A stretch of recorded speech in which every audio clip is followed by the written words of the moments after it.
All this is supposed to be behind the scenes, so the podcast people only get content. They don't want to know about all this technical crap. He can edit it. Yeah.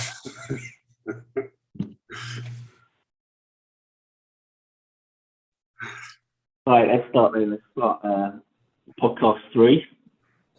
And we'll go through a few things today, like some new bikes we've got, some test rides we've been on, some farkles and demo rides, and some news and anything else you want to cover. So most people are usually interested in the new bike. So let's start with that. For a change, I have the newest bike out of the group. I have a Honda MkII, or I should say my wife does really, because I bought it for her, and it's a 2022, brand new with ABS, and gets the fifth speed gearbox from the Grom, and so far so good. About 125 miles, and seems to be a lot of fun. My wife's only ridden it twice so far.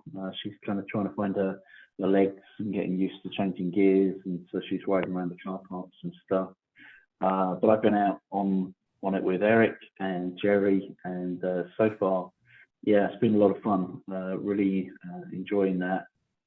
And everywhere we go, somebody wants to talk to you about it, so it kind of delays your journeys a bit. We actually met a guy yesterday up at Two Wheels who had 12 grand in his one. He spent $7,000 alone on the engine, had a big bore kit, blueprinted engine, Nickel linings in the bores, all that kind of stuff, straight through exhaust system, made by Over, full Olin suspension and stuff. He claimed it was making 35 horsepower. I should think that the standard's about 9 on a good day, I would imagine. And probably feels less with me and Eric on board. Not that we ride one together, but Eric's got one as well. Now that would be funny. I'd like to see that. I'd like to see that. I've paid good money for that, by the way. Okay. But yeah, it's I'm going to show you actually. Oh, look at that. I like that color combo. Red is faster though. Let's just say red is classier. Maybe not faster, but I like that color combo.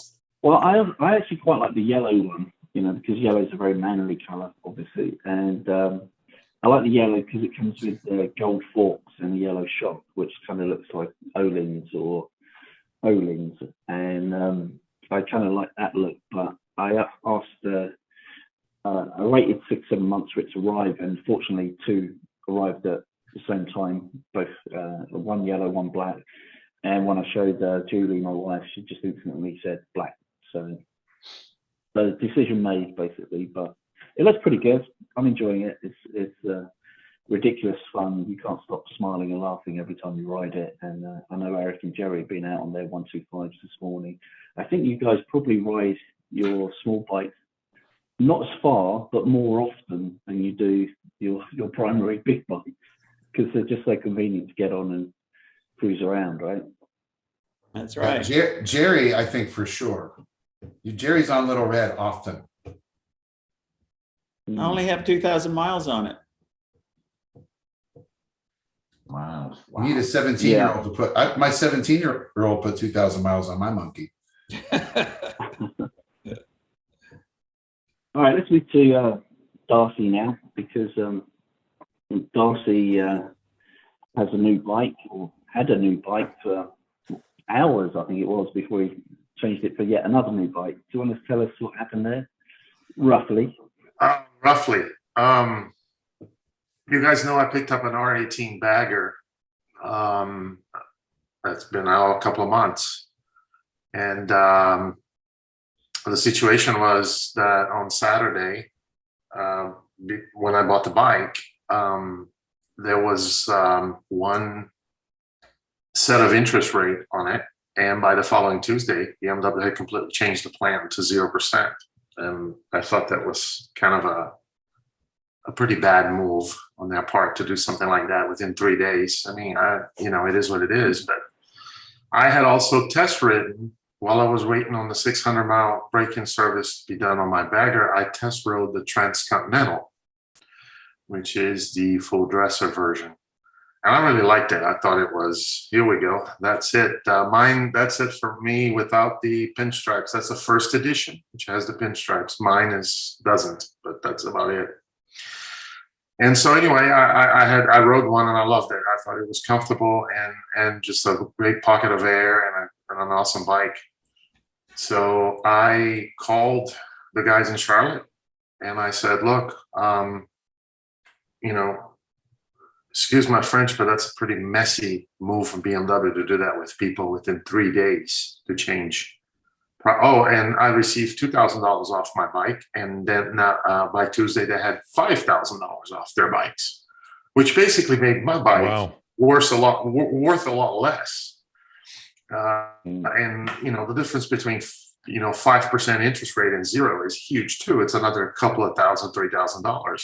So I said, man, this is not a good move. This is unacceptable to me. I'm too good of a customer, and I'm taking it back. And the guys in Charlotte, together with, and I'll give a shout to Carrie Sturgis from BMW. She's the business development manager in the Southeast. With her and between Charlotte and her, they worked out something, and they said, bring your bike back. BMW is gonna buy your bike back from you. And we're going to put you on an R18 Transcontinental with the $5,000 off and the 0% at your convenience. So I honestly had it for what looked like 3 weeks. Actually, no, it was 3 weeks. Rode up there on a Wednesday, dropped off the bagger, and came home in the Transcontinental. And I have not looked back. The bagger has a phenomenal look.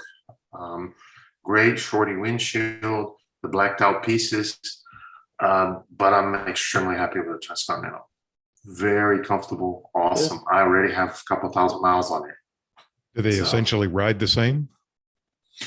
The Transcontinental is 70 pounds heavier than the bagger with the same engine. So I can guarantee you that the bagger is a little bit more sprightly. It's a little faster and easier to handle. The ride we took yesterday, the bagger would have been a lot easier to handle on those roads than the Transcontinental. But otherwise, it's really the same feeling. It's more comfortable. The bagger has a little bit more of a stretched out sitting position, where the Transcontinental is more relaxed. But overall, they're very similar. Same tech. So, hey, Darcy, do they have a reverse gear on them? It does. It's a lever. It's a lever by your left foot. And you flip that lever and you push the starter button and it reverses the starter and takes you backwards. A little electric motor or something, I'm guessing. It's actually the starter motor. It has a little gear on it that engages and takes you backwards. Yeah. It's 971 pounds. So I have a little ledge in my garage, as we all probably do. That's about that tall. And I cannot get that motorcycle over that ledge if I'm pushing it. It's just that heavy. So, but I love it. It's a great bike, and the tech is awesome. Rich's GPX yesterday came right up on the BMW connected app, right up on the screen. It was flawless all day. So it worked fine all day. So awesome. It's a good looking bike. Yeah. It's a little finicky on how to start, and I learned that quickly. You have to kind of open the map on the phone first, then connect to the bike for everything to kind of come up. But otherwise, I'm super happy. I still have my GS, I still have my XR, but the Transcontinental is phenomenal. So,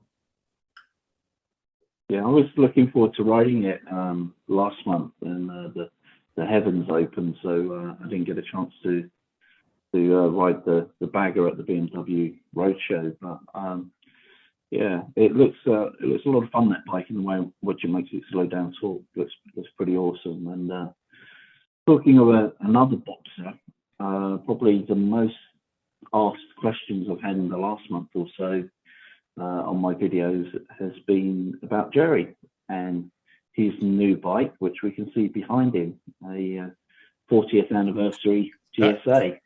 Back to the BMW Fold. If you want to tell us why you made the move and what's been happening with it so far, and if you're a happy camper or...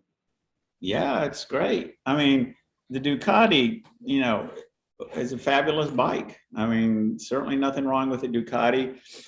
Before I bought the Ducati, I had my eye on a 40th anniversary, and with the Brembo brake issue that BMW had, you know, they just weren't selling them. And actually, fortunately, it forced me into buying the Ducati, which I got oh, there's a picture of that little new black bike up in Charlotte when I picked it up.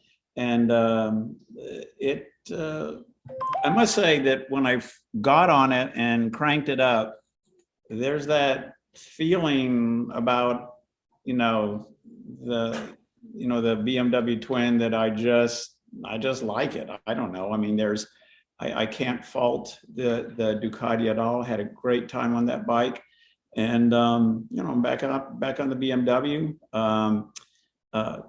Basic reason is I like the gas tank and I like the shaft drive.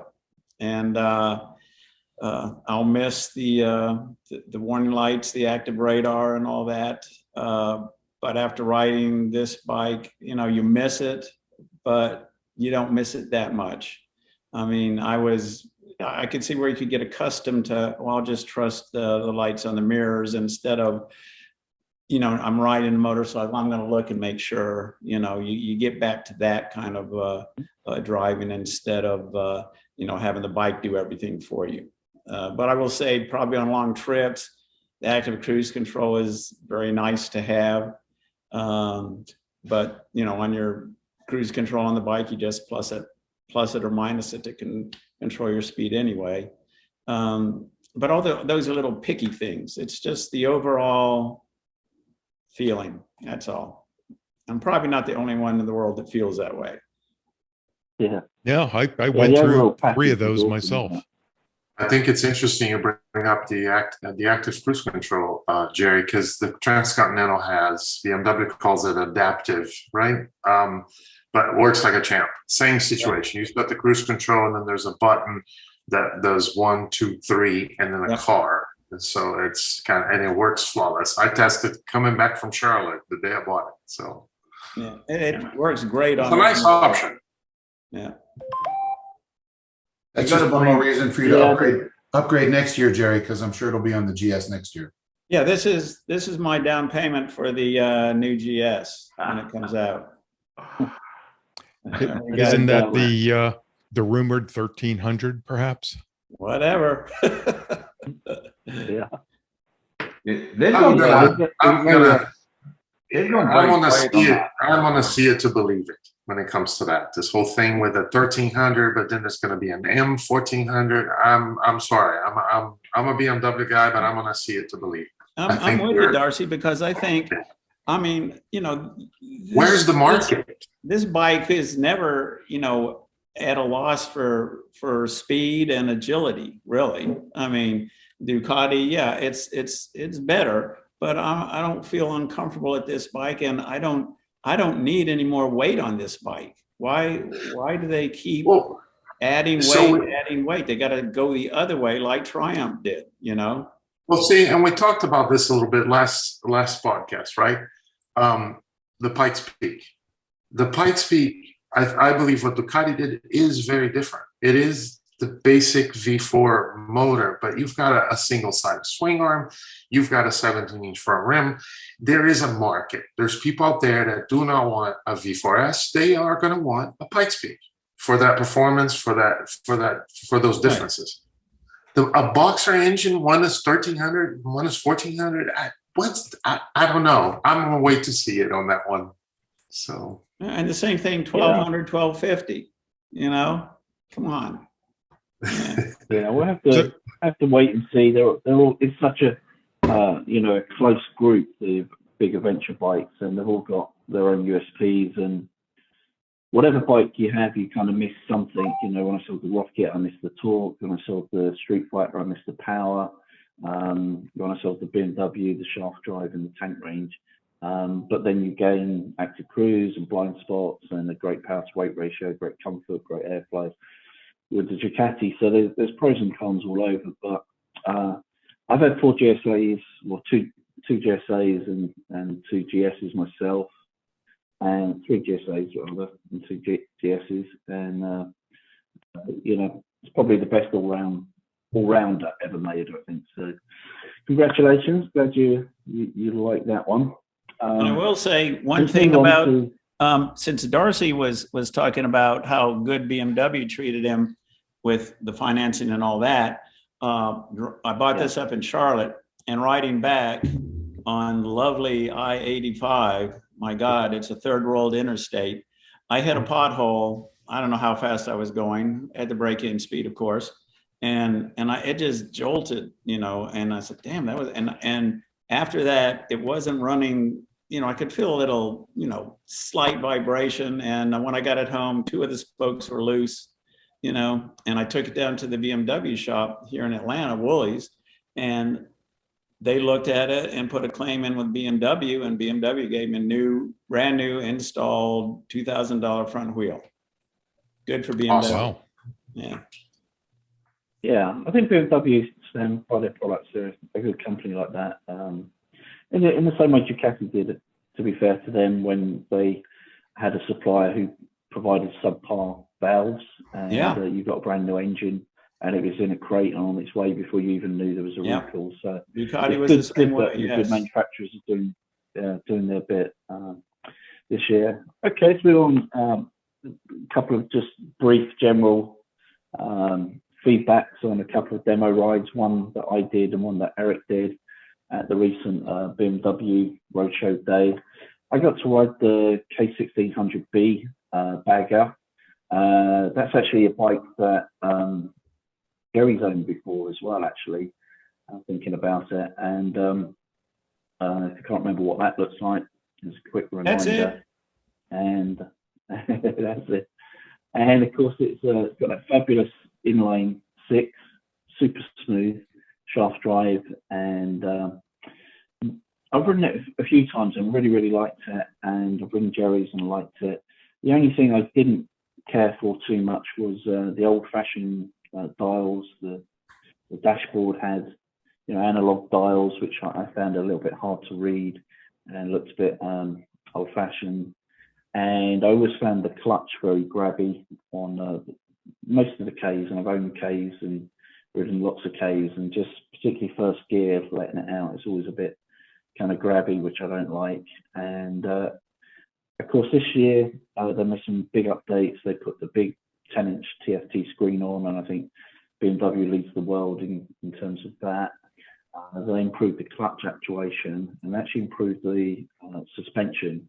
It still rides as comfortably, but it is a little bit more composed and a bit firmer, particularly on the compression stroke. So ground clearance is just not a problem. Really rode well. I really enjoyed my ride on it. And as a second bike, or maybe even as a primary bike for touring, good job. It's really hard to beat that. I think that and Tom's Goldwing, which we'll talk about in a minute, are really the top echelon of comfort and kind of exclusive, executive travel, as it were. So I enjoyed that. One other bike was at demo day. Eric decided to go outside his comfort level and try a bike that was not really the sort of thing that he would ride, but he just wanted to experience it. And so he rode the sports bike, the S1000 RR. So Eric, how did you get on with that bike? Well, I think that it might have suited me 30 years ago with the riding position alone. With the feet back and the neck, craned up. It was a beautiful bike. I mean, I really enjoyed it. It's smooth and surprisingly comfortable once, it's great. For 20 minutes or even half a day, I could ride that bike. I'm not going to own one, but you're exactly right. With your urging, I got out of my comfort zone to ride that. And I didn't pull any wheelies, but it's a responsive bike and very smooth. They did a nice job on it. Not for me. Yeah, I think the hardest thing is everybody kind of thinks it's going to be hard work on your knees or your wrists, and it kind of is on a track day or a long day. But it's actually your neck more than anything that tends to ache, isn't it? The way you've got to kind of crank it up at kind of 90 degrees. But those I'm glad you got arthritic to cervical try joints that. just don't want to do this for a long time. You know, you guys know that my wife Jeannie, and she rides. So based on Richard's video of the K16B review, we were out in Charlotte, and she asked the sales guy there, Mr. Fairfield, hey, I want to take a K16B out. So she test rode one too, Richard, and she loved it. She thought it was fantastic. It's a great bike, good size for her. But what's interesting, Eric, is she signed up to take a one-day one-on-one session at the BMW plant with Richie, which is one of the instructors. That's not the off-road, it's the on-road. But she signed up for the one-on-one, a one-day session, and it includes 12 or 15 laps around the track. So he asked her what bike she wanted. And she says, well, I'm going to do the one day on a GS. And he said, no, for the track, you have to pick something else. And she says, well, I'll take an XR. And he goes, we don't have XRs. And so she asks me, what do you think I should do? And I was like, you have an instructor who's going to spend a day with you and give you 15 laps on the track. You need to take an S1000RR. Yeah. So that's what she's going to do, 15 laps on an S1000RR. So I guarantee all of you guys, I'll be buying an S1000RR after that weekend. She's going to have a blast on it. Oh. It's a great place to ride it. Yeah, she'll have fun. Well, she'll have to come on the next podcast or whatever and give us some feedback on the whole experience of it. Hey, Darcy, just whether she enjoyed it or not. Hey, Rich, just if I may. So, Darcy, when you were buying the Transcontinental or the Bagger, did you look at the K Bagger as well, or was it? I mean, in your opinion, what's the difference? Is it a styling? Is it a what's the difference? Jeannie and I both owned K1600s. I had the GT and she had the GTL. And I cannot say how fantastic those motorcycles are. And we traded them for RTs. And the absolute only reason I did that was weight, because they're very heavy, right? Now, they're not as heavy as my Transcontinental. So if you're asking me the difference, it's kind of hard to say between engines and everything. They're very different bikes. In me personally, I was looking for that heritage boxer, vibey, old school airhead, and the R18 just brought that right up. So, and that was why I chose over the K1600. So now I did tell Jeannie if I was to ever replace my XR with anything, it'd probably be another K1600 GT. So they're phenomenal bikes. But the R18 for me was really more of a harken back to my days of airheads when I grew up around my dad working on them, and they just feel that way. And as a matter of fact, the R18 is truly the first airhead BMW manufacturers since the early 90s, I think, because it's a true airhead. They're not oil heads like the previous generation. So that's why, Steve. Cool. Yeah, no, and they are very different bikes. It surprises me because BMW, when you look across their range now, they've got a ton of different machines that they. Oh, it's you know, that's a hell of a fleet to keep going, and you know, in terms of R&D and spend that they got to put in just to iterate what they already have, right? It looks like they wanted to get into Harley shorts with that bike. Yeah, I think looks like they've done it a little bit. You know what's interesting. What I've been told by kind of an insider person that I know is, they know they can't compete with Harley, and they know they can't steal business from Harley. They designed that bike for BMW guys who want to have something that looks like a Harley, which is me. Case in point. That's right. Yeah, which is me. I want something that looks like a Harley, but it's not a Harley, and that's it. And that's the market they're pushing to. You know? Yeah, and doesn't come with all the cultural baggage that a Harley comes with. Correct. Yeah.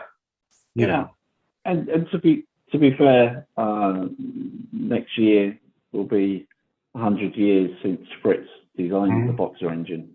So it's not a Johnny come lately in terms of a classic design. It's just it definitely steals some elements, I would say, from current baggers. You know, the screen on Transcontinental is very much like a stretched street glide screen, for instance. But I mean, yeah, look at Indian and Harley, right? There's definitely some similarities there because they're trying to appeal to a certain kind of market audience, but there's enough, I think, that is unique to the brand. And yeah, I think it's it's not for everybody, but I think for those that dig it, you definitely want a Harley, or you definitely want an Indian, or you definitely want the Boxer. You'll know which category you fall into, and it will satisfy your needs. I actually parked 2 Sundays ago. I parked right next to an Indian Pursuit, the new one, up at Biggins Barbecue. And it turned out when the guy came out, he was an Indian rep, and he was riding that Pursuit. It's his bike. And I mean, he stood there for a good part of 30 minutes, just looking at the Indian and looking at my R18. And he basically said, "These are so different. They're just very different. They may fall into that same cruiser tour bagger world, but they're so different." He was like, and he sat on my bike. He asked, and I let him, and I sat on the Pursuit, and they're very different. So, well, yes, it's like comparing a chieftain. If you know, kind of, your stuff. Then if it's like comparing an Indian chieftain to an Indian challenger, they're like chalk and cheese in a lot of ways. In the same way that an R18 and a K16 is, they might still be classed as baggers or cruisers or whatever you want to call them genre-wise, but actually the type of person that buys them is looking for different things, So, all right, let's move on to a bit of fastling stuff, what I've been up to lately. And I know I can say that Darcy has bought 2 Garmin Zumos XT recently. Paul has bought one. I've bought one, and Steve has hopefully got his installed today. Jeez. I know he was following a great video made by that Richard.Ian.Dunn guy that was released on Friday on how to install it on the Multistrada. And for those watching that don't know, just the top key takeaways for the Zumo XT really are that it is both Wi-Fi and Bluetooth, which means that on the Bluetooth side of things, you can easily say airdrop or share your GPX file straight into your app, which immediately syncs with the device. And for Wi-Fi side of things, it can connect to your home Wi-Fi. So when you get home and you turn off the bike, it will instantly check for firmware updates and map updates, automatically update the device, and then turn itself off automatically. And it's free updates for life. So compared with messing around with, trying to transfer files at home and your device running out of power and looking around for your USB cable and, having to pay for map upgrades and all of that nonsense, that's gone. And some big improvements in terms of the 5.5-inch screen, which is super clear and super fast and super bright. So that's kind of like the overview of that. Steve, how did you get on today installing the wiring? I know it's a bit of a pain cutting through that epoxy resin. Well, I gotta fess up straight away, Richard. The sun was out today, so I never go in the garage. Actually, the bracket from Iconics, I'm still waiting for that to arrive, and I didn't want to dismantle the bike until that arrives.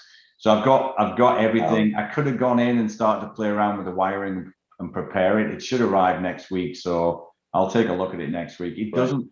Having watched your video, it looks what I would call fiddly in terms of getting a wiring set up and getting that connection made and stripping off the Ducati. There is an easier way. Darcy knows where I'm going with this. First, you buy a bottle of bourbon, a nice bottle of bourbon, and then you write to Darcy's house in Haptik, and then you say nice things to him while he does the work for you. Well, maybe that's the way to go. Or maybe I buy a bottle of bourbon and just drink it while I'm fitting. How does that work? What's very important in that whole thing is you give me the bottle bourbon after I'm done with the job. Very valid point. Yeah, I'll remember that one. But yeah, no, I'm excited to get it on, and obviously we've got a ride coming up in a couple of weeks, so that's where I'm really making sure that everything's in line for that. So I'll have it on. But I'm looking forward to using it. Well, if you're nervous about it, you can always come around my gaff next weekend, and we'll do it. No problem. Thank you. You know, and yeah, I like bourbon as well. Just throwing that in there. You know. So let's get on to Tom. Welcome, Tom. Tom's asked me to be on his podcast before because he's run podcasts in the past, and the timing's not been right and all that kind of stuff. So I thought I'd return the favour and get Tom on. Tom owns fantastic Goldwing DCT, which I think the very first day you had it, or like the second day or something, we took you down the dirt road on it. I did. 50 miles on the clock. Just in case you wanted me to miss my GS. Yeah. You know, Tom, those things we always talk about at certain rides is the things we remember. The things we're going to always remember is you on that dirt road at Goldwing and me behind you on the XR. And now that I've owned it for a while, you know, I'm on some of the Goldwing forums, and they're now starting to come out with bash plates for the bottom of it, because apparently some people have hit some things and put a hole in the bottom of the engine, because it's only got about maybe 5 inches of clearance, and there's a couple of pieces of the engine that do hang down just a little bit. And if you do that, you're looking for a new engine, so it gets to be quite expensive. Thankfully, I didn't know that while I was going down that dirt road. I just kind of went along with it. Yeah, I think I saw that. I saw that video as well from what's his name, the guy at Traction. Yeah, I saw that video, and it made me think about that as well. The Sump is a little bit vulnerable, because when you're riding the mountains here, you can easily suddenly run out of road if you're riding on roads you're not too familiar with. But one thing that might help is you've had some suspension upgrades from Traction, from Max McAllister, that's his name, and also you've had a Russell Daylong seat fitted. So you want to give us an update on both of those, the suspension and the new set? Yeah, so I'll start with the Russell. Is that the stock seat has been bemoaned by a lot of people. I actually didn't find the stock seat that bad from a seat perspective. It was more of the position for me. So I'm a little larger than the average bear. So I had a Russell made. I've had Russells before. I had one on my GSA that I took over to my GS, so was sitting on one for like 7 years. So knew what it would do. Had one custom made. I love their having it made in Sunbrella canvas, which makes it a lot cooler and breathable than going to vinyl or leather. And they changed my seating position. So they moved me back about 2 inches, so give me a little more leg room.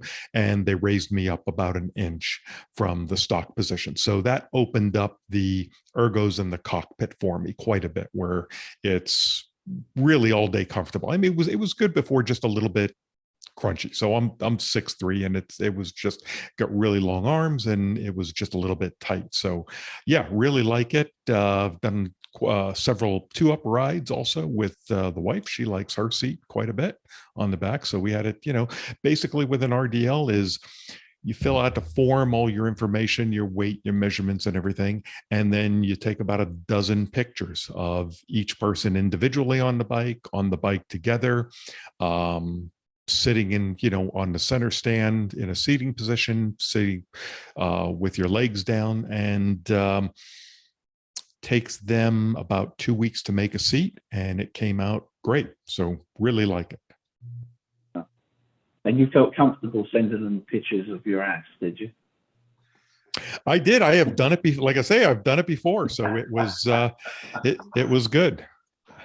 And they remember the underwear this time? Yeah, exactly. Yeah, tighty whities. It really makes so that, you know, because they want to see your profile, so it works. And what about the, so the other upgrade was suspension. So again, like I said, a little larger than the average bear. So very similar. The Honda has electronic suspension like the BMW. So you got 1 up, 2, 1 plus luggage, then 2, and then 2 plus luggage. For my weight, I was finding that I had to have it set on 2 or 2+ luggage. It's not unlike the BMWs. Used to do the same thing on the BMW, although the ride height was a little bit, but at any time I got sporty on the BMWs, I set it to max, just for my weight. So there's two options of shocks. There's either, as you said, traction shocks with Max, and they're out of Woodstock, Georgia, or there's Wilbur's. So the challenge is you've got to get at the shocks. It's not an easy front and rear shocks to get to. So it was more convenience. I could bring the bike up to Max, and basically it was a half-day session. Sat in his office, did my my phone work while he worked on the bike, and back new. So the difference is the preload suspension settings are now completely usable. I can, for my weight, I can now put it at 1, or for a little extra, if I'll put it at 1+ luggage. Wife comes with me. I set it at 2, and it's perfect. I've yet to go to 2+ luggage. We haven't done a long trip yet. It is a little bit firmer. The ride's a little firmer. It is certainly much tighter through the turns. When I had it done, I also had the tie rod replaced. So the Honda connects, very similar design to the front end of the BMWs, but they connect the handlebars to the steering head via tie rods.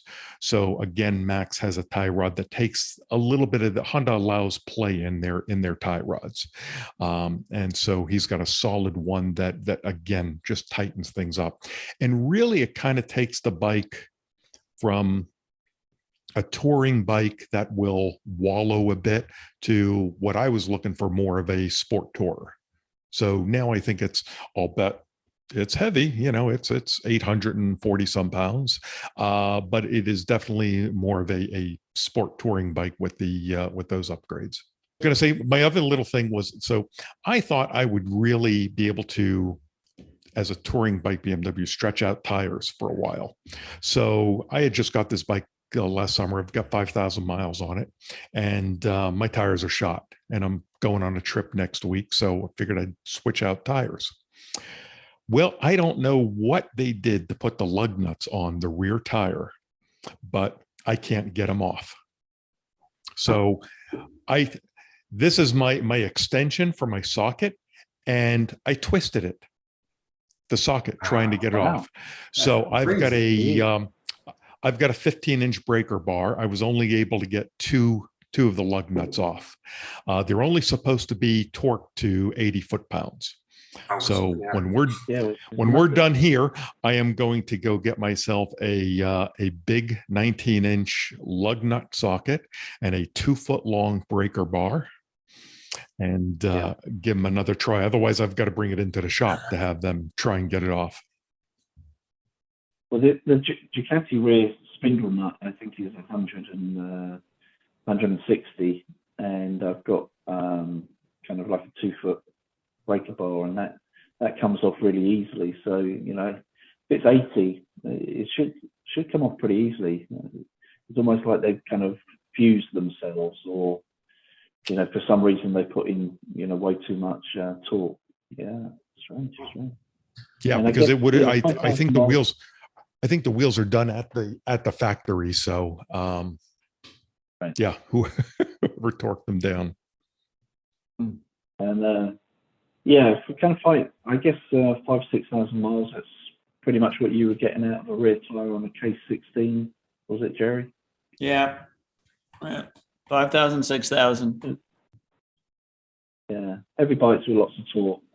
That'll do it, unless you end up with super hard tire because it's an older style Harley or something where you just want to make sure you're getting 10 or 15,000 miles out of it. But if you want the grip and you want to treat it more like a sports tourer, then that's your lot, really.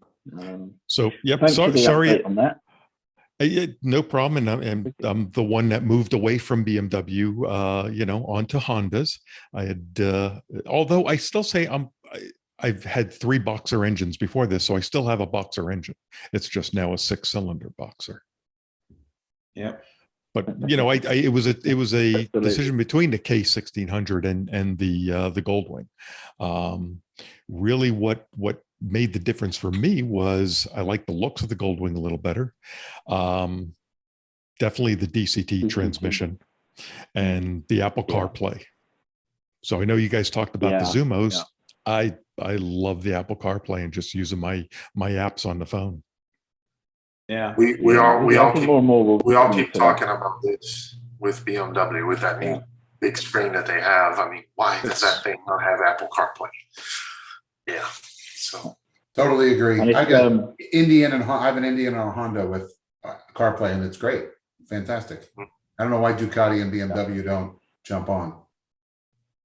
And certainly, if the K16B had the DCT as good as the Hondas, I'd buy one tomorrow. Absolutely, hands down. That would be the bike I would want. I like the extra power and the stop suspension on the BMW, which is much firmer. But that DCT is just voodoo. It's just witchcraft. It's so magically good for that type of bike. You know, it's perfect. I'm at a point where I'm not sure if I'll go back to a clutch bike again. You know, it's yeah. I totally get it. It's like moving from a stick shift to an auto. It's like, oh, why would I want to do that? Well, it's totally right, because Eric let me drive his Honda with it, and at the beginning it's very confusing, and it's not intuitive. To me, it wasn't, and it's like you walk your whole life on crutches, and then you get to walk without crutches, and hey, this is nice. I mean, you could definitely get. I'm with you. Once you got that, you won't go back.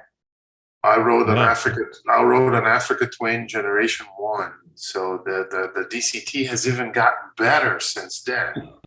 But I rode an Africa Twin Generation 1 from Nashville to Atlanta, which wasn't even 2-lane roads and nothing. It was really just a highway, just get home. And that was, I can see the reason for not going back to a clutch bike after you have something like that. They sound so good, Rich. I'm going to have to buy one. Yeah, they have good. Yep. I mean, the gearbox, don't get me wrong, the gearbox on the K1600 is fantastic. It is buttery smooth. Quick shifter, pro shifter up and down is just awesome. It's a really, really good box. I have no problem with that.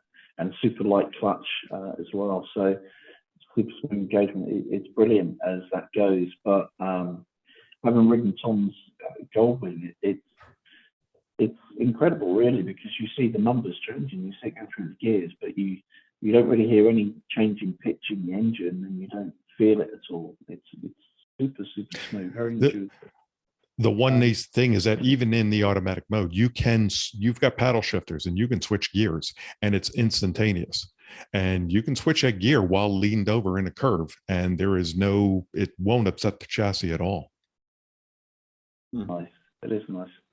All right, I want to go back to Eric again now for a subject that I could talk about for hours for sure, but it's probably slightly more exciting for timing reasons with Eric at the moment. But recently, we both got to experience something a bit special, the Rivian R1T truck. Both Eric and I, and also Darcy, has one on order, and Bill, another ride-on crew member, is considering ordering one, but very luckily, well, I'll let you explain, Eric. Yeah, so Rivian, which I've had on order since first week of February 2019, has a process by which when you get somewhat closer to your delivery window, they enable you to schedule what's called a first drive. And they, within 50 miles of a service center, will drive a truck to you. If you're more than 50 miles away from a service center, they'll flatbed a truck to you. And they schedule 45 minutes, 15 or 20 minute walk around with the truck, and then a half an hour drive. Our guy was super nice. He got there almost an hour ahead of time, and I wasn't even back home yet. Rich happened to be with me. He was off of work, and we went out to lunch, and we hustled back to my house, and he was waiting there. The guy spent 2 hours with us, maybe a little bit more than 2 hours. went through everything. My wife drove it, I drove it, Rich drove it, and he was not in a rush, and the truck delivered. I mean, it's smooth, and I know what Rich will say, that everyone knows that it's an outstanding high-speed performance type of a vehicle, despite its 7,100 pounds of weight. You know, it still is essentially a 3-second to 60 vehicle, but the slow speed mannerisms are as nice. It's very intuitive. We had the regen set on high, and we did for example, our neighborhood is fairly hilly, and I was coming down the hill, and I said, it'll stop completely. And I took my foot off the accelerator, and it stops completely. It engages hill hold, which it automatically does whenever you stop, on a steep downhill, which is a great feat. I mean, it's basically one pedal driving. You never need to use your brake, and all the other cool stuff, the gear tunnel and the air compressor and the frunk. And it's a nicely designed truck. Couldn't find anything that diminished my enthusiasm for it. And since that 12 days ago first drive, yesterday after we got back from our ride out with this crew, many of you on this screen, I checked my email, and I had received my first email contact from the Rivian guide. And if you don't know what that is, Rivian has a process by which they assign you a dedicated person to walk you through the purchase, to walk you through any maintenance or warranty issues. Basically, you're tied to them for the life of your ownership, provided you're both either you're still the owner and they're still with the company. You're assigned a person, which is a great feature. I'm going to get to meet her on May 1st, which I'm not sure whether that'll be before or after this before this podcast is posted. And we have a 45-minute call scheduled. And after that, I was wondering whether my April-May window would be met. It looks like, since they already reached out to me, that I'll probably get delivery sometime in the next month. From what I've heard, they don't reach out to you until production window is established and they've got a vehicle in mind for you. So I'm really excited. Yeah. Thanks, Eric.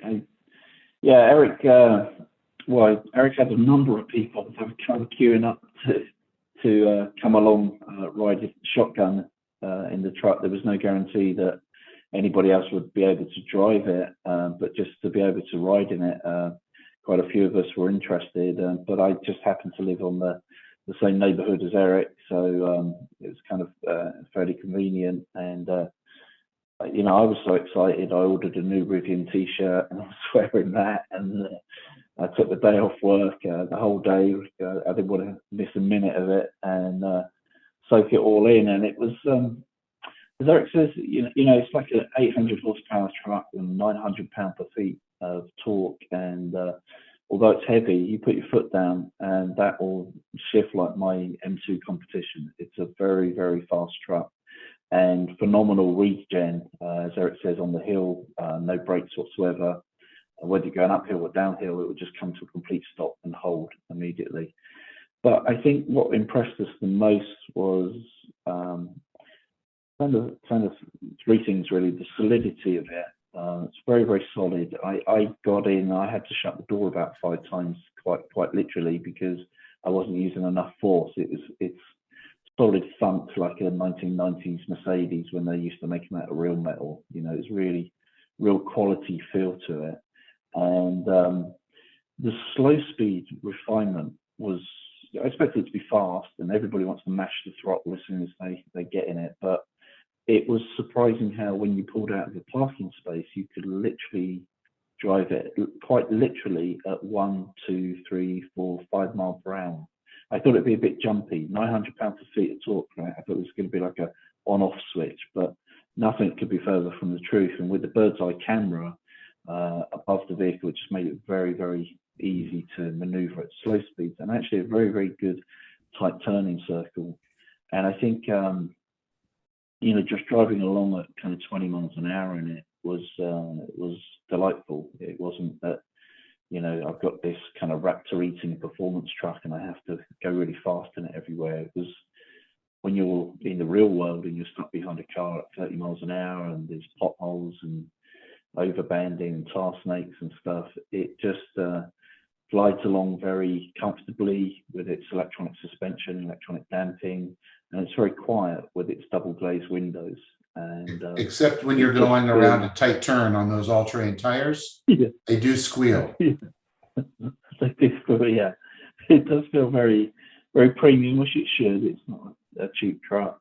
But yeah, Eric decided to treat it like a Hellcat Red Eye at one point through the bend, and you know, the tires were protesting a bit. The guide was sort of saying, yes, that squealing noise is the tires, just in case we didn't know. But the truck itself was, you know, flat as a pancake. There was no typical SUV body roll or anything like that. All the electronic damping was doing its bit, and it was just on rails. It was just no problem whatsoever. Yeah, I don't think that's a feature that Rivian talks about much, but you can find it on YouTube. That McLaren has the same system. It's a it's a hydraulic system that's electronically tied to the roll of the vehicle, and when it senses the vehicle starts to lean as you're going around a turn, it immediately stiffens and resists it to really keep the truck flat. And if you know, McLaren has it in it for racing, I don't think there's too many vehicles that use that system. That's very advanced and very effective. Yeah. Yeah, very similar to kind of magnetic ride, which the Vet has, and the Cadillac, and actually I think that's pretty much the only two with the magnetic ride. Oh, Ferrari, of course.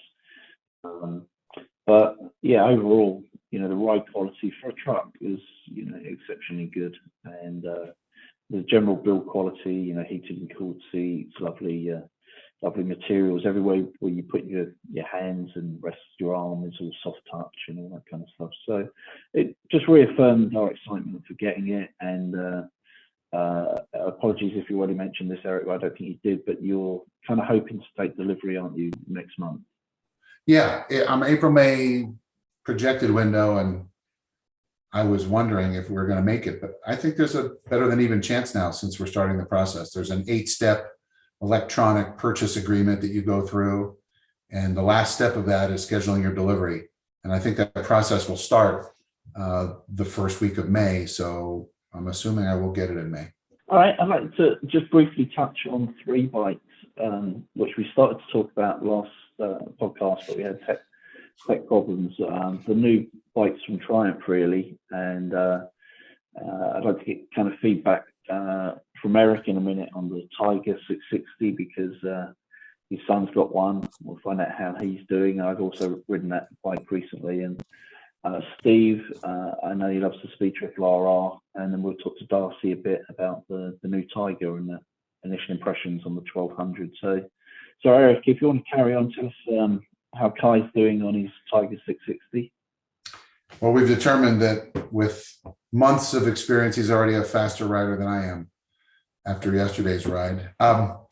He loves the bike. I love the bike. You're a follower of Rich's Ride On channel. Coming up this Friday, probably before this podcast releases, you'll see Rich's impressions of it, which I believe are fairly favorable. I mean, it's hard not to like the bike. It's incredibly nimble. It's, you know, what you would say flickable. The weight is just balanced so nicely, and it doesn't feel like, I get on my Ducati, I don't normally think this is a big heavy bike, but when I get on the 660, it makes the Ducati feel like a big heavy bike. It's just, and I'm not cramped on it. It's comfortable. It's smooth. It's got great acceleration. You know, it's a little bit of a bare bones when it comes to the electronic features and gadgets that we're all used to, with traction control and not traction control, wheelie control, and I can't remember what else. Cruise control, which is something I wish it had, but it doesn't. So the impressions are great. He loves it. I love it. It's a great value. For under $10,000, you have essentially an adventure bike, which will go anywhere and is really fun to ride. The only downside so far has been that they weren't exactly ready with the accessories.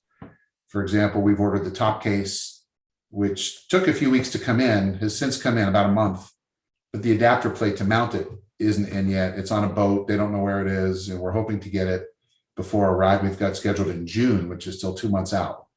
So we'll see. We did get some frame protectors just in, and the bags for the panniers are also not in. So, you know, they're dribbling in the accessory production, but the bike is phenomenal. You know, I think that's pretty common, Eric. You know, when Jeannie and I both went to the Generation 2 XR, it took a good part of 8 months to a year before stuff started trickling in for that generation. So, I mean, just windshields and things like that. Still, there's only 3 windshield options for those bikes all over the market, where there's 10 for all the other BMWs, you know? So, but yeah, that's, I love the bike. I just think for the price, it's just such a well finished and well put together motorcycle. Every time I see Kai and he's on that bike, I can't stop to just looking at it. You know, for that price, I find it's great. And it doesn't feel cheap when you're on it. Exactly. It is. Exactly. It's a quality bike. Yeah, I think they spent the money where they really needed to. So, you know, you expect things like the switchgear or the dashboard not to be quite of the quality of a $30,000 motorcycle, obviously, but things like, you know, the engine, the gearbox and the handling and the brakes, they haven't skimped on any of that. It's so light, it's so agile, it's so user-friendly. And I think it's a good juxtaposition in terms of, you know, an experienced rider like myself. If it was my only bike, I'd be more than happy with it. It's totally fine. And yet somebody like MkII is coming up as a first big bike. It's awesome. You know, it's just perfect for him. I know Jerry's also ridden it. We've covered a lot there, Jerry, but is there anything else you want to add? Because you've ridden it as well. Yeah, it's great. I mean, it kind of reminds me of my little Honda 125. I mean, I got on it and it's like, geez, this thing could go really, like Eric said, anywhere. I think you'd be comfortable.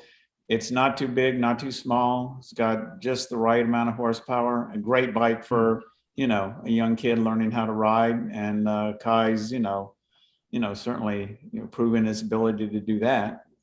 Must be genetic, I guess. So anyway, on his mother's side, obviously. Yeah, right. Yeah. But which, yeah, definitely a good Goldilocks bike. Yeah, which with the quality we're talking about, all that, it kind of brings me a little bit to the next topic that I think Rich has, which is the Tiger 1200. I was a bit disappointed with that Tiger 1200 that was in the showroom at Pops. I mean, it was just flimsy, and I was there, happened to be there that evening for a good part of 4 hours because of the BDR video, and I kept watching people get on and off of it. I mean, there were bits falling off of it as people were getting on there. And as Steve said the last time we met, you know, you walk 10 feet away to those street triple R's with those fairings, and they're just beautiful. And then a less than $10,000 bike like Kai's, and it's so well done. But the good news there is I did hear from the guys in Charlotte. They were also very disappointed with those 1200s that were being shown, and they guaranteed me that those were show bikes that had been all over the country and they'd been beat up to death. So, I mean, the guys in Charlotte was like, no, what we're going to get in production at Crates is going to be a heck of a lot better than that. So I am starting to watch the reviews, and I'm all over that Rally Pro. I like that Rally Pro. Yeah. So do you think that that's a pre-production? That's a pre-production bike with some 3D printed parts and things that aren't standard? Yeah, and the bike that's been going from show to show to show and loaded in trailers. That's what the guys in Charlotte said. They said, man, we had to spend a couple of hours on it when it came to us in Charlotte, just putting stuff together on it and tighten rearview mirrors and things like that. The only thing I would say there is I would question whether that's a smart move on Triumph's behalf, because everybody was so desperate to see that Triumph that everybody was looking for it. That night we were there, you know, that's the bike I went absolutely straight to first, because I wanted to see it in the flesh and see what it felt like. So if they have put like Eric said, if they've 3D printed parts and put lesser parts or components on the bike just to kind of give you a look and feel of what it's going to look like, it might backfire on them. Yeah. I have watched a couple of videos on it recently where people are getting hold of them to do demos on them. And the 1200 Rally Pro seems to be the real deal. I mean, people are giving absolute rave reviews. It's the $25,000 bike that looks like a $25,000 bike, you know. I think so. Yeah, I think good points around, guys. And I know chatting to Gordy, the Roswell Triumph owner, he said when that bike arrived, it was a complete mess. And he actually kind of complained, I think, to Triumph about it because it had clearly been dropped and there was bits that were hanging off of it, like the handguards and stuff. And he said they had to put at least 2 hours into it just to get it on the showroom floor. So that, as Steve says, that really doesn't do Triumph any favors. And clearly quality isn't a problem with the bike because lots of the journalists have now ridden it and even some members of the public. And everybody says, oh, it's really nicely finished and I couldn't fault it, it's high quality and blah, blah, blah. So I have to see. And to your point, Darcy, yeah, the Rally Pro, I think is a real looker because I think they could have done a bit better with the colors, but the Rally Pro with that white frame just looks great. And particularly in the Explorer spec where you're getting the 8-gallon tank as well as the shaft drive, I don't know who they're trying to compete with that, but yeah, that makes it a good competitor for the GSA, obviously. And yeah, with the wire wheels and the 8-gallon tank and the shaft drive and some USPs for that thing is absolutely gorgeous. Triumph. Yeah, something USPs for Triumph really are that they've got 10,000 mile service intervals, of course, and a good, I want to say 3-year warranty, I think, as well. So they're definitely up there competitive with BMW. I think most people will know if they're a BMW guy and want a Boxer, and a lot of people will want something else, but also appreciate the, you know, the practicalities of the BMW. And I would say I'm that kind of person. I'm very keen to ride the Tiger in the next few weeks and see what I think, because in some ways I think it's a Goldilocks bike between the Ducati and the BMW. It's got the practicality of the BMW, but it's a hell of a lot lighter and sportier than most of the big adventure bikes. So they've lost, I think, 55 pounds of weight, and they've reproportioned that weight as well. I think it's literally 100% brand new bike. That's be fun to ride, and if the engine's as smooth and the fueling's as good as it is on MkII's bike, you know, they'll sell a bucket load of them, I'm sure. So there's a guy I watch some of his videos. He's in Germany, actually, Nothing to Prove.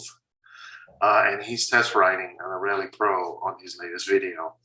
And he brought up an interesting point that I said the same thing to the mechanic in Charlotte. And the mechanic in Charlotte answered me. He said, actually, it doesn't take, you know, it takes an extra 5 minutes. But if you look on the other side of the drive shaft, the way they've done, on both sides of the drive shaft, the way they've done the connection, you have 3 screws to take out to get the rear tire out, not just the one. But you've got the one on top and one on the bottom of the swing. And I noticed that too when I was at Pops, and I talked to the mechanic in Charlotte. He goes, it's 5 extra minutes. You just pull them out and the wheel comes off. It's very easy. But anyway, I thought it was funny because he brought that up on his video. I just watched it last night, actually. So I'm looking forward to seeing around Pro. Charlotte told me that their allocation right now looks like the same number of all models. So it's not like they're going to get more street GTs and more Rally Pros. That he said, I'm expecting 6 of each. So Steve, when are you going to buy your second bike, your Speed Triple RR? Oh, the RR. Oh my gosh! Talk about build quality and just looks. Absolutely. I mean that gorgeous. You know what? I think if I bought that bike, I just want to look at it. I think I might just want to put it in the front room and look at it. It's a stunning looking bike. I think it's, you know, you talk about the 1200 and the build quality of those pre-sales bikes. Anyone who's been around Triumph or seen Triumph motorcycles in the last 5 years plus knows their build quality is almost second to none. I mean, the way they build their bikes and the way they finish materials is absolutely second to none. And that double R is no exception. The question I have, I guess, you know, I've watched some of the reviews. I haven't ridden it yet. I'd love to ride it, but then I think I'd buy it. So I'm staying clear of that. And I'm too old to ride it, I think, for any length of time now. But yeah, it's, where does it fit? That's right? Good advice for Eric and Darcy, that. Good advice for Eric and Darcy. Don't ride them, because you'll buy them. I just think if you sit there and look at how they attach that whole fairing to the handlebars, and it's so awesome looking. You know, it's so simple too. It's not intricate. But it comes back, Darcy, to that question of who's going to buy it, right? So, I mean, I looked at it, and I've kind of looked at some YouTube stuff on it by the journalists and things, and it was actually, there's a motorcycle.com review, which was interesting because they had literally every hyper naked you could think of. There was about 8 to 10 bikes they tested on that show, and they had Mark Miller, who I think is the fastest American ever to ride the Isle of Man TT. He was part of the testing panel as well. And the Tuono, go figure, won. Always does. And came in first. But the RR came in second ahead of the Street Fighter, which I thought, really? I thought was like, wow, that's a shocker. So you might want to go and check that out. But it's, I think the other thing, MCN said it's really in a class of its own. It's like an alternate sport bike, is the way they positioned it.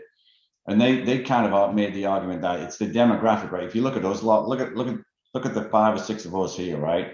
It's kind of people in that 40 plus bracket, maybe 35, looking at maybe a few younger folks on here, but maybe 35, 40. But it's that aging demographic that we're riding sport bikes, you know, for 10 to 15 years ago or 20 years ago, that, you know, have gone maybe haven't gone to either an adventure bike like the Ducatis, or they've gone to a naked bike, but, you know, still hanker after the sport bike, right? It kind of fits right in the middle of that thing. If you look at similarities between the RR and the RS, there's nothing in it, right? The engine's the same, 180 bhp, give or take. Frames the same, wheels the same seat height, brakes, Brembo brake systems, tech package is all the same. The differences really come in the fairing and the clip-ons. The clip-ons are 130 millimeters lower and 50 millimeters further forward, which gives you that forward lean and puts some more weight on your wrists. And they've also hiked the pegs up as well by about 26 mil. So it's about an inch-ish. And so that kind of makes a difference. And everybody kind of intimates it's not a bike you're going to be on for a long period of time. It's a track day bike. It's a 2-hour scoot around town or short ride type bike. But that's the biggest difference. Everything else is pretty much the same. It's that single headlight kind of polarizes people as well. You know, if you like the frog-eyed look, etc., then the typical speed triple guys like the double headlights and the frog lights.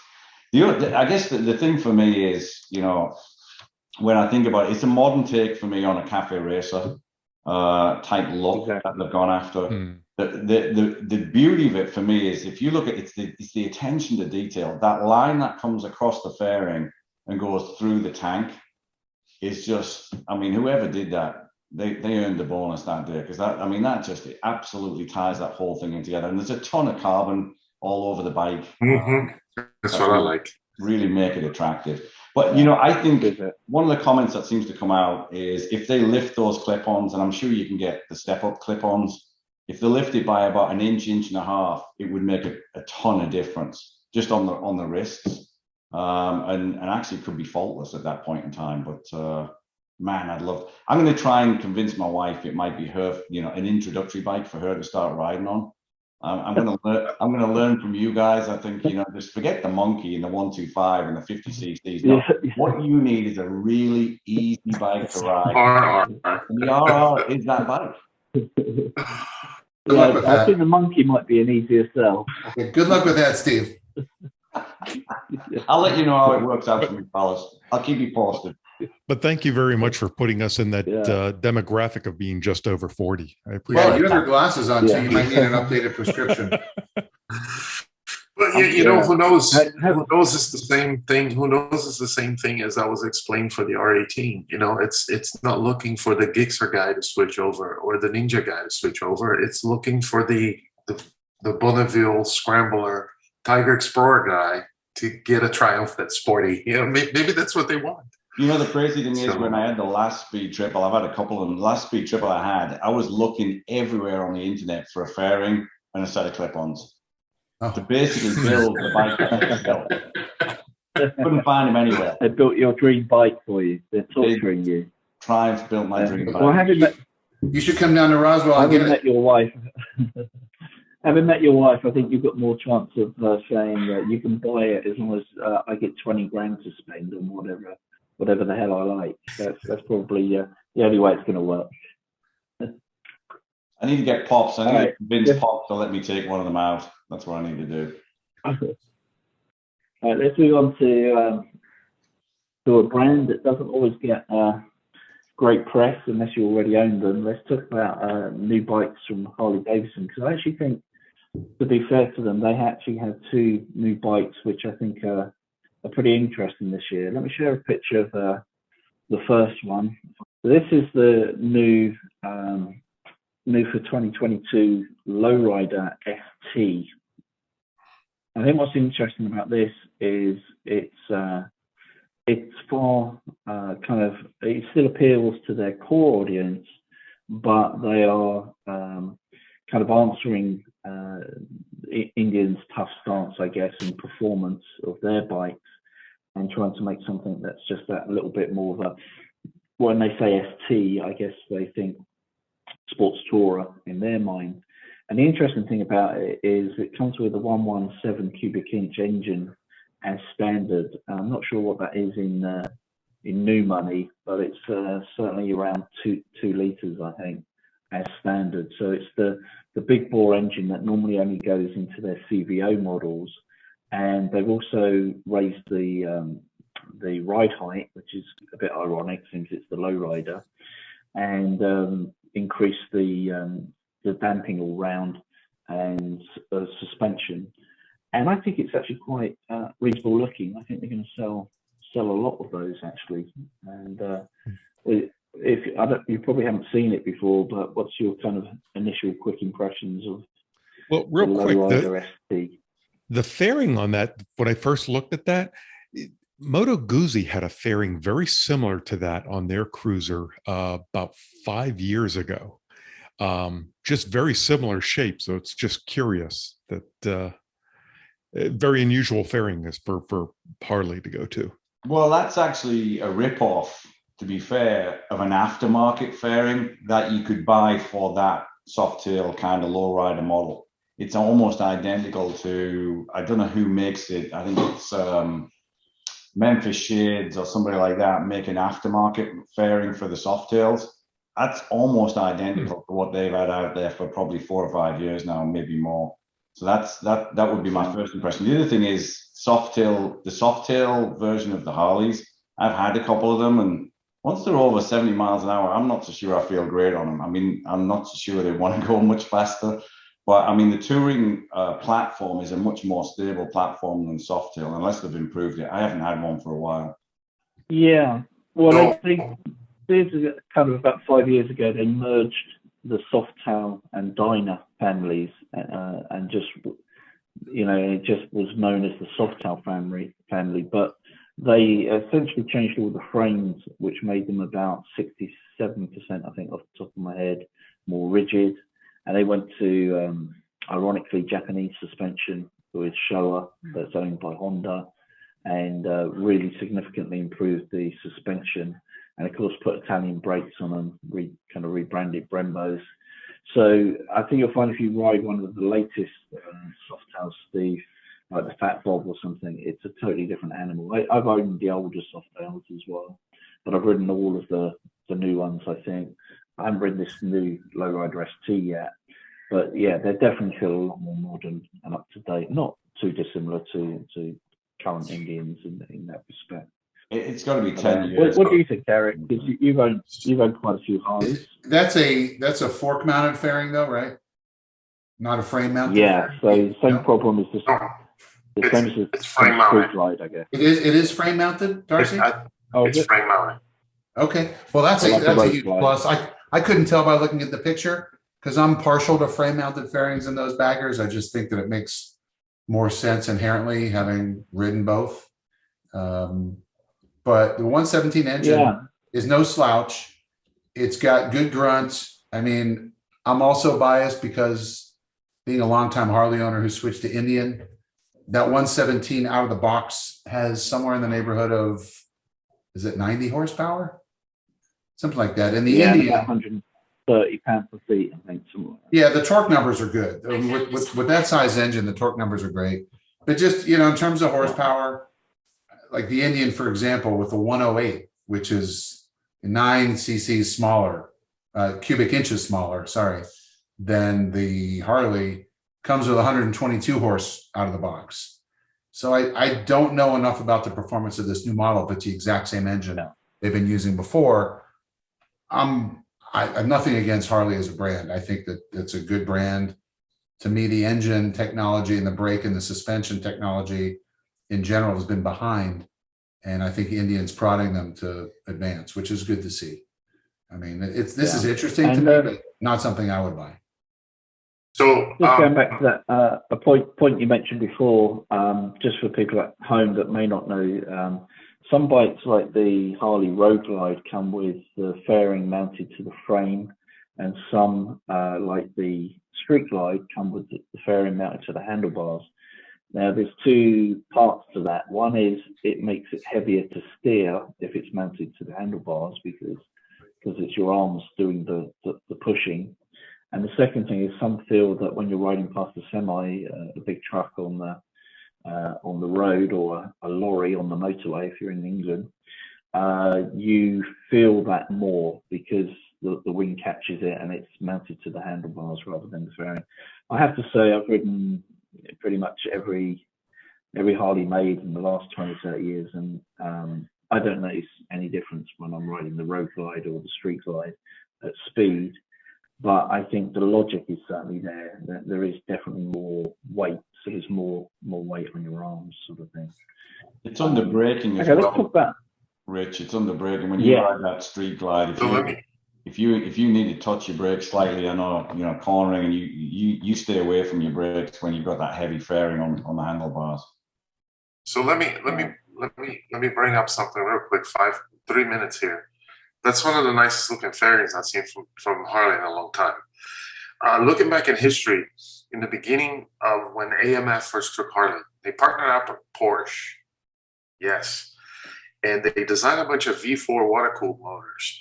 They were modular in a way that they could start manufacturing from 500 cc's and go all the way up to 1500 cc's of a V-twin or a V4. And it was a bike they made back then called the Nova. And it was a prototype machine that really never saw production. It would have completely changed Harley at the time. But I want to share a picture of that based on the picture that Richard just shared. Look at this thing. That is that prototype Nova machine with a V4 motor. Look at that front end fairing. It is so similar to what we just saw right there. Yeah, looks like a windjammer. Yeah, it looks like an aftermarket windjammer fairing. Very interesting. I love the bike. I'm glad you brought up a picture of it because I thought that new fairing's gorgeous. Yeah. But, so maybe the aftermarket fairing people actually got their inspiration from that bike, Darcy, rather than the other way around. I'll take it all back. Of course, Porsche did design the V-Rod engine. The V-Rod motor. So they carried on that kind of similar working together practice. Okay, next one is another new Harley, and it's I'm not sure how many numbers it will sell, but certainly interesting in terms of new bikes or new updates to this model. So Harley, I think off the top of my head, have been making the Sportster since 1957, so nearly 50 years, and it's actually contiguous manufacturing. So I think in that respect, technically, it makes it the longest production model in production ever. And obviously, this new one is pretty much a clean sheet. It's 975 cc, and it's using a cut down version of the new Revolution engine, which is the 1250 used in both the kind of sportier Sportster, if you like, the bigger brother, and also in the new Pan America. And forgive me, I haven't got the numbers written down, but I know this makes pretty good power. It's something like 100 horsepower and I think about 85 pound per feet of torque off the top of my head. those numbers might be out, but significantly lighter than the old Sportster. Much better ground clearance, much better suspension, and I don't think it looks too bad. What do you guys think in terms of its looks and general spec? I would never buy that kind of motorcycle because it's not my style, but I personally think it's absolutely gorgeous. It's one of the nicest bikes Harley's come up with of that style of the Sportster bobber in a long time. What I'm extremely happy to see is they took an engine that is quite phenomenal. The 1250 water-cooled V-twin is a great motor, no valve adjustment, hydraulic valve lasher adjusters. It's a very low maintenance motor. You change the oil and the filter in that engine. That's it. And they took that and made it a bit smaller in a package of 960. So I'm just looking at the future and going, please replace all your V-twins with some form or version of this one, because then I may own a Harley. Couldn't agree more, Darcy. This was an overdue update, and that new engine is awesome. And I think it's not the bike like you. That's not for me, but that is a great update. It's beautiful. Mhm. You know what I think this is going to appeal to is the younger generation, right? I think this is going to be the crossover. I think you're going to find that women and younger riders will gravitate towards this platform. And this reminds me of the Scout, Eric, right? If you look at the Indian range, it reminds me a little bit of the Scout. And I'm sure the Scout prompted this. Right. And they sell, I think you see a lot of those things, they seem to sell well. I think this is a great bike. I really like the look of it. I wouldn't buy one, I don't think, but I really like the look of it. So you guys don't mind as far as, you're still in that C seating position with your arms and your feet stretched out in front of you. Yeah. I'm still waiting for the Bronx. Yeah. The Bronx was nice, wasn't it? Well, I read an article. I read an article the other day that was interesting, Steve, and it talked about the new motorcycle buyers and all that. Because what happened is a lot of guys, they still like to do things and they still like to work on it. They still like to do maybe their own oil change or fuss around with things, right? Yeah. But some of this newer generation, they don't want to mess with anything. They want it easy. And here you got an engine. I mean, honestly, that's a motor that you put four liters of synthetic oil on it every 6,000 to 8,000 miles, and you're done. Yeah. There's no valve adjustment. There's nothing, right? So it's got 100. I think there might be valve adjustment. I seem to recall reading somewhere that with the sleeve down engine, they've gone to valves. I'm not sure whether that's true or why that's the case, but the 1250 is certainly hydraulic lifted. I see that could make sense, that to make it slimmer and smaller, they changed it. But anyway, I think I like the Nightster. The first video I watched on, I was like, that is sweet. Yeah, and I told y'all earlier, I have a place in my heart for that new Tiger Explorer. But you know what? If I was on the market right now for a new adventure bike, I would be my first stop would be Harley Davidson to look at a new Pan American, because the 2022s have the shift assist. They fixed the TFT. They fixed the electronics. So I may end up on the Tiger, but I would stop at Harley. Yeah. So Darcy, one of the first things that Jochen Zeitz did when he took the reins at Harley was give the Bronx cheer. Hey, the last thing I would say about that Nightster or whatever it's called is, the demographic they're going for, you can mess around, you can customize that, and you can make that look pretty unique, relatively cost effective. Yeah. I mean, everything with Harley's, none of it's cheap, but relatively cost effective. Yeah. You can make that bike your own very, very easily, and I think that will help them sell. That's the beauty of really it and its peers. So its peers, I would see, as the Indian Scout and the Triumph Bobber, and all of those three are so customizable, both with manufactured parts and aftermarket parts, and if you want to do bespoke parts as well, they don't cost $1 million to buy in the first place, and you can, if you love it, you can kind of grow with it and just put parts on it as funds permit, and make it unique in your style. So yeah, I think they'll do pretty well. Let's move on to talking of peers. Let's move on to a competitor of Harley Davidson, and a bike actually that Darcy might be able to share some insight in. Seems he spoke to the what was it, area rep the other day. This brand new Indian Pursuit Limited, which is kind of like a love child between a Challenger, performance Challenger bagger, and more the kind of the older style Roadmaster with all the luggage and taller fairings and stuff.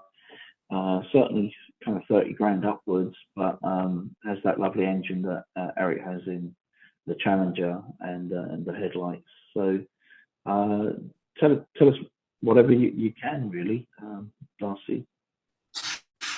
So what I understand is you're looking at the top of the line model, which has the mounted fog lights down on the bottom on the lowers. So I sat there and talked to the guy for 30 minutes. I think it's a gorgeous looking bike. I love Indians. I think they look great. Some of the bits on it, like those leg lowers, and if you notice between their legs, the way the black frame comes all the way down, some of those pieces, I don't know, they feel odd and out of place to me. The leg lowers, they felt like they were just sort of bolted on, and they don't flow with the rest of the bike. Steve mentioned earlier how beautiful that line on the RR is with the tank. And on this here, it's a love child of a Challenger and a Roadmaster, and there's some of the pieces to me felt bolt on. And to be honest with you, the Indian rep guy himself, when he was looking at him R18, he said, you know, the way this front end is done is just really, really nice, and everything just really flows on the bike. But I love that motor, and I love Indians. So I think it's a great bike. So I mean, am I missing something? It's essentially a Challenger with lowers and a top case. see, he said that's what people are going to think, but there are more changes to it than you think.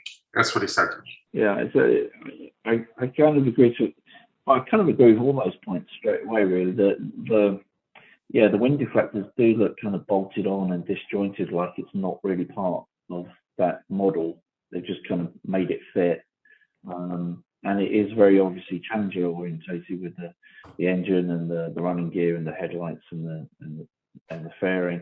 I think that's a taller screen than comes standard with the Challenger, but I'm sure you can kind of get it.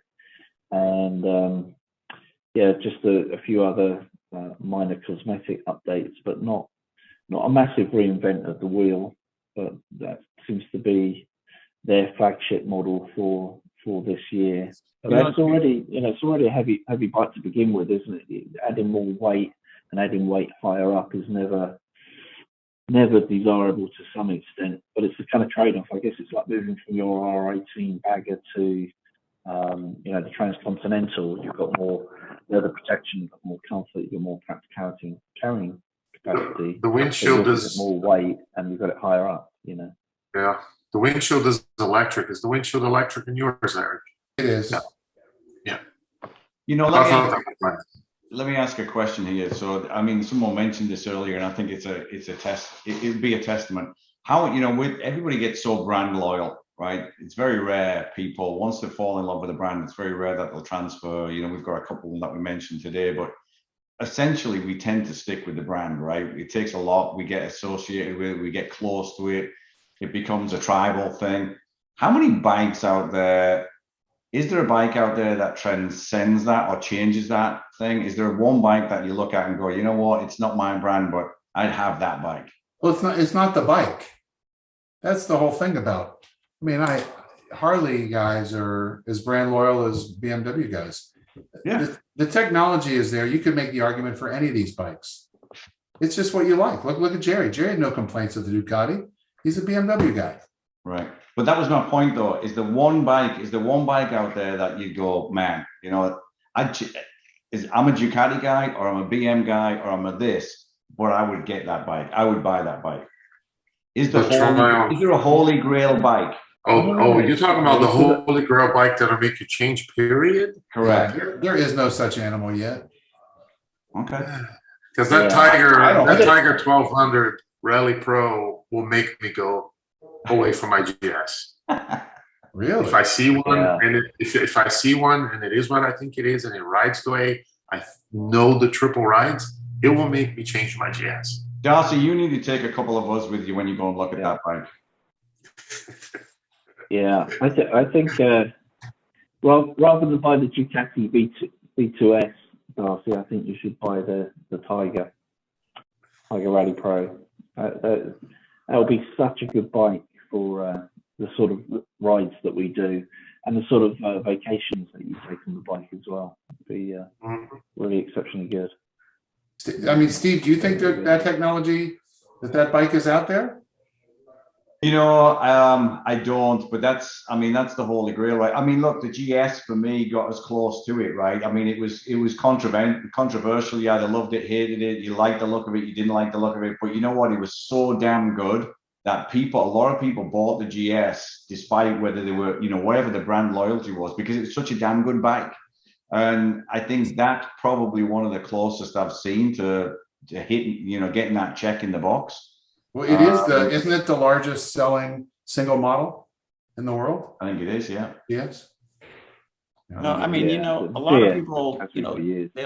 they'll talk about the bikes and what they like, but when I put 50, almost 100,000, 125,000 miles on GSs, and never anything goes wrong. I mean, the thing I don't like about them is 6,000 mile service changes. I love the Ducati because it was 10 or 9 or whatever.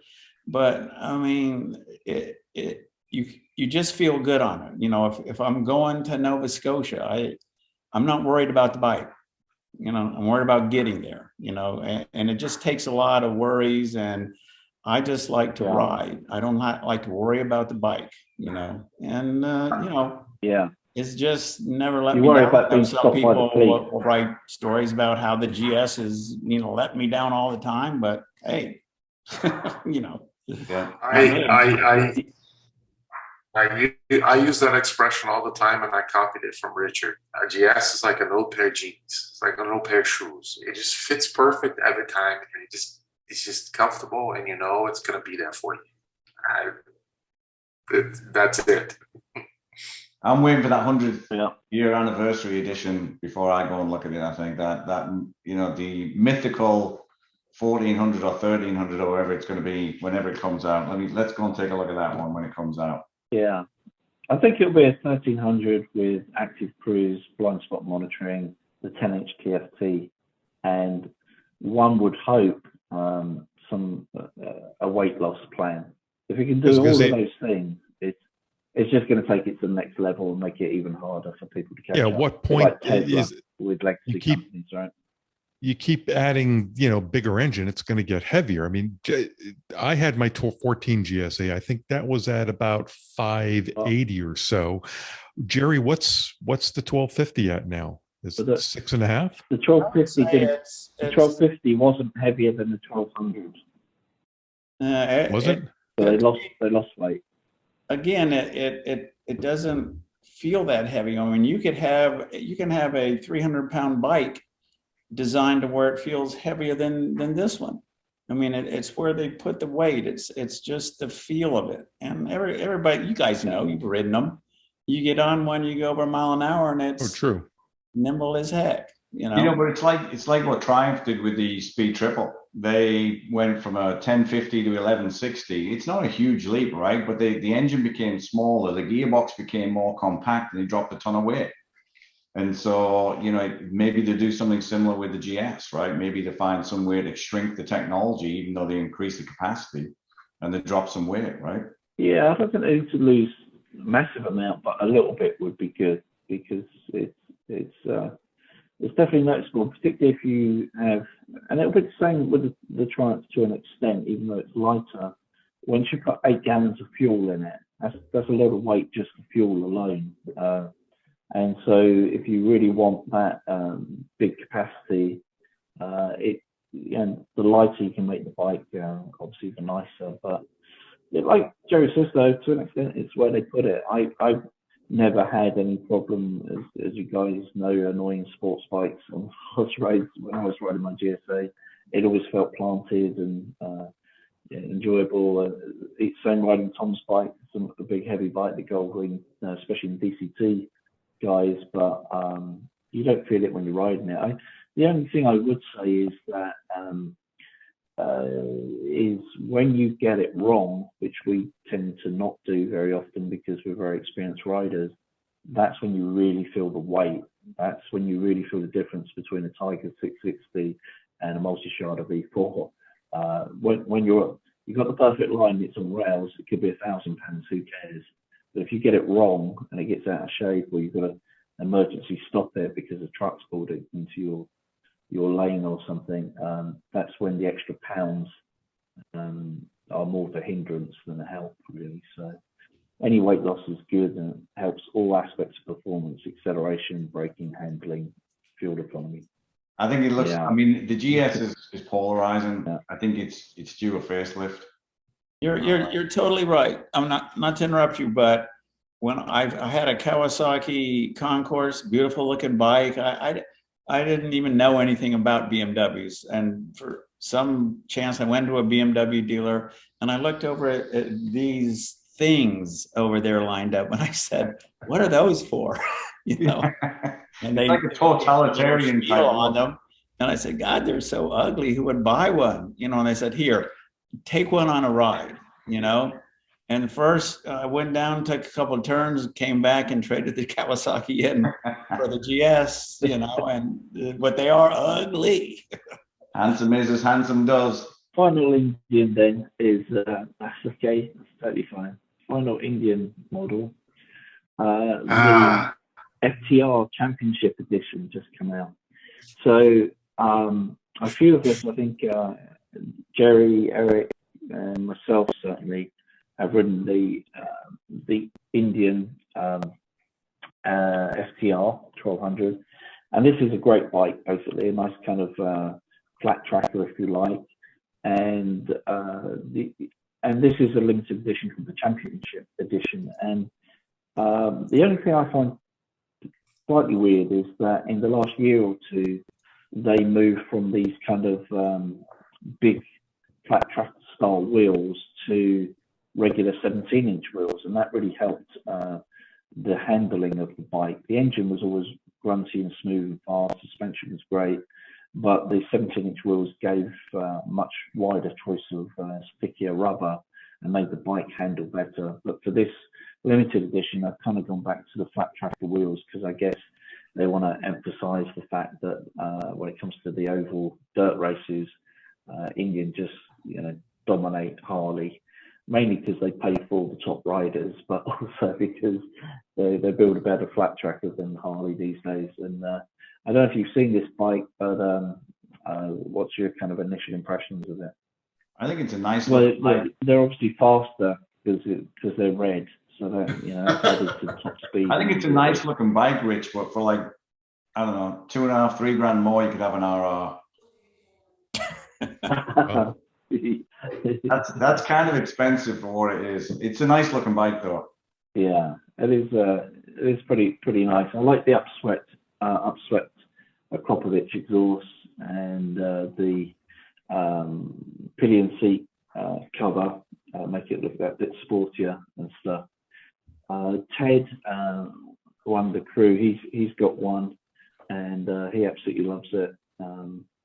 It's a kind of, a bit like, in some ways, like the Speed Triple or the Scrambler XE. It's got like a real world grunty engine, yet it's kind of fast enough. So it's not just like an old school Harley with grunt but no performance. It's got performance, but it's kind of real world performance. It's all happening between 40 to 80 miles an hour, say, A Kropovich cans on it? Mm-hmm. Yeah. I like it. Yeah, they're homologated ones, which is why it's got such a big catalytic converter underneath the bike. But yeah, Kropovich is standard. I mean, it's a beautiful looking bike, but what do you use it for? What do you do with it? I mean, you're not. When I look at a bike, I say, can I ride it for 300 miles in one sitting? I mean, yeah, it's not really made for that. No, really. I mean, what's it made for? I don't. It's nice for having fun and yeah, made for having fun on the back lanes, kind of 30-mile hops, I would say. Yeah. So does Does this compete like Richard, like your Ducati Street Fighter, your old Street Fighter? Is it along that same line? No, not really.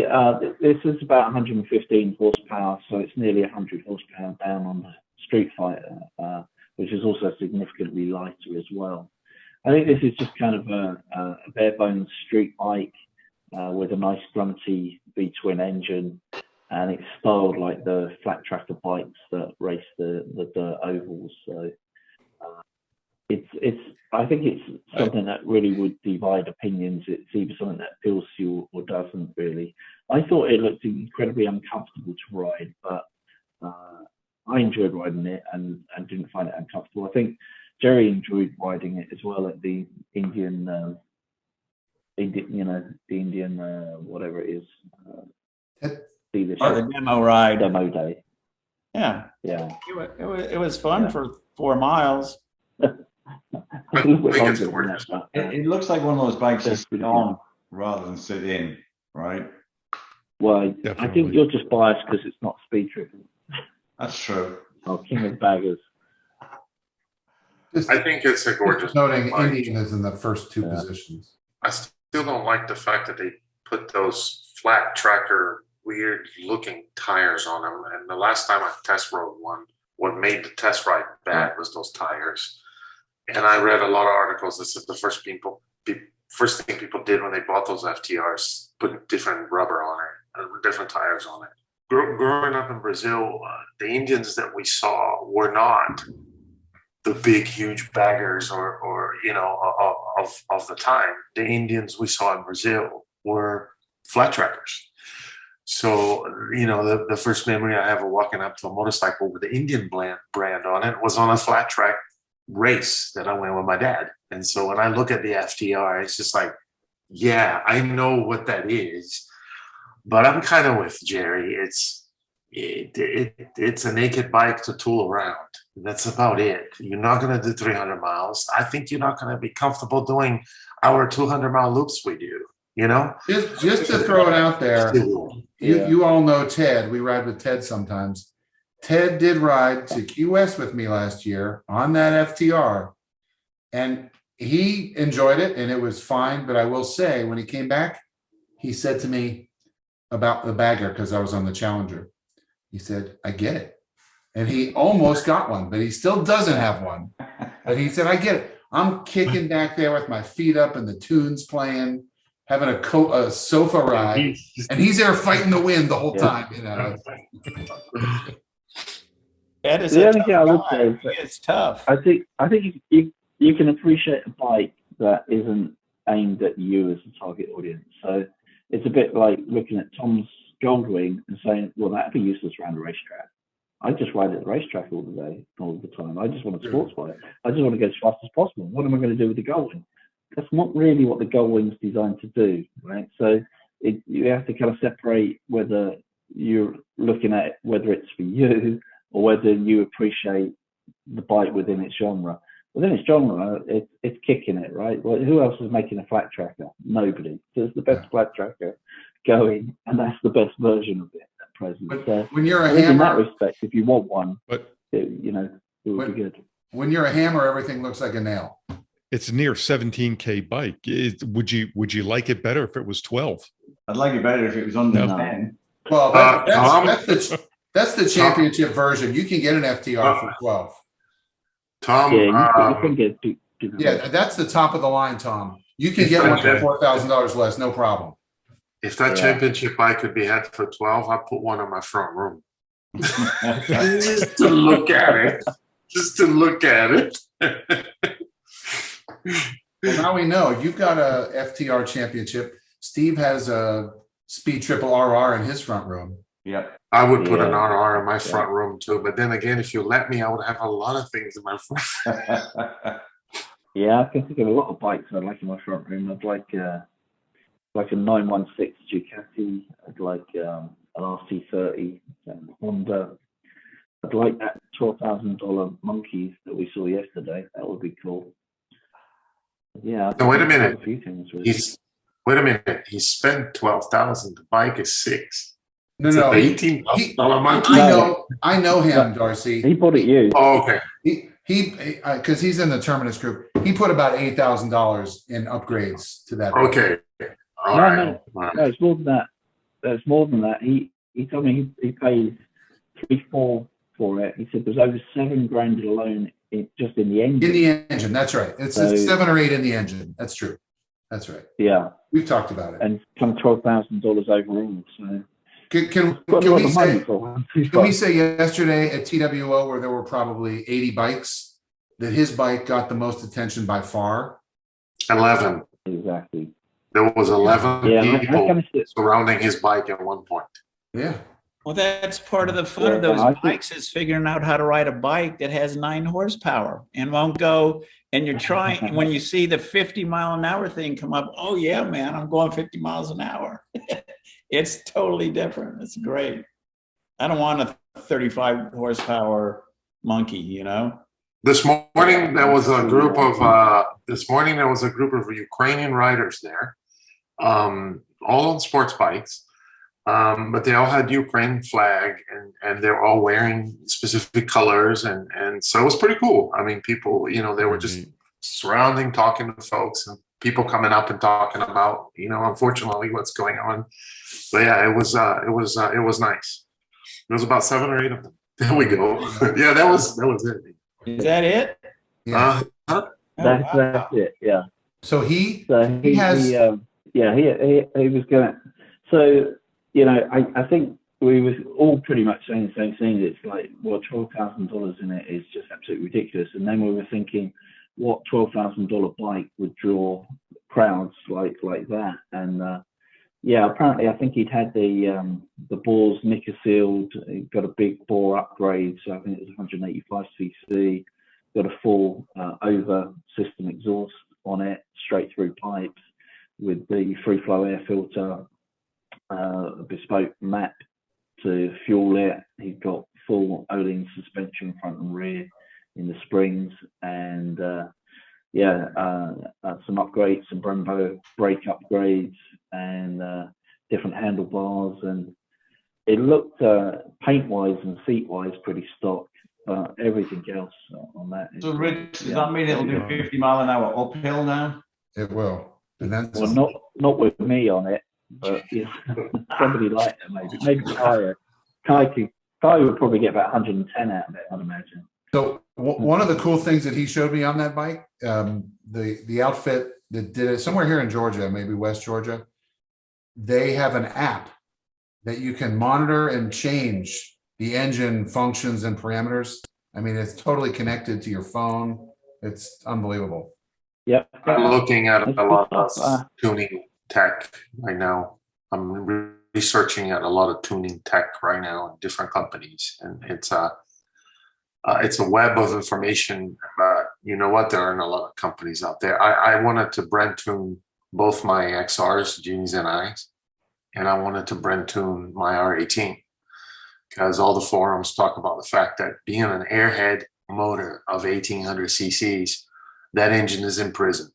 Right. To me, Euro 5, that engine is imprisoned. I mean, and apparently the brand tune releases this thing from 94 horsepower to 116. Yeah. And it just makes it breathe. And so I'm doing a lot of research, but unfortunately, that whole tuning thing is just not there yet. The brand tunes are a mess. Darcy, I did a brand tune to my my GS, my 2018 GS. I was really happy with it. Yeah. It really changed the mapping. My problem with brand tune is you upload your ECU file to their device and then you send it to them. They send you a new ECU file to upload back into the bike. But before you ever take the bike back to the dealer, you have to re-upload the original file. And if the dealer does a computer upgrade, then that file they sent you is no good. Right. You have to pull the new file, send it to them, pay $150 and get a new retuned one. So that just seemed a lot of work to me. And I talked to the guys in Charlotte and I said, I need you to answer me something. When you update a BMW, when you plug the computer to my bike and update, are you updating independent things where I can tell you to not update my ECU, or are you updating at all? And he said, 2 years ago, BMW changed it. It now updates everything. It's not one file anymore. Right. Yeah. And so used to, I'm used to glad be when that I you had- said that. Yeah, I'm when I glad had you it, said it was, I could tell the dealership if I brought it in for service, don't update the ECU. You could update other portions of the software. See, they can't do that anymore. They told me Charlotte is all one thing. And with all these new TFTs and everything, I'm just I want software upgrades. And so I was a little turned off by that, but I'm glad you told me you had one and you made it happier, because the XRs, it boosts power by 8%. I'm not interested in that. What I'm interested in is it runs the bike cooler. It has, it changes completely the way it starts. XRs are extremely rough when they start cold. It apparently changes that. Mhm. And XRs also have a hesitation between first and second gear. There's this and it apparently fixes that. I was ready to plot $1,500 for 2 of them. And then that whole switching back and forth has got me worried. Anyway, I'm doing a lot of research on tuning stuff right now. Maybe next podcast we could talk a little bit about it. All right. Thanks very much for your time, guys. Hey you, if you want to become one of the Ride On people, don't forget to subscribe. Ride often, ride carefully, ride on.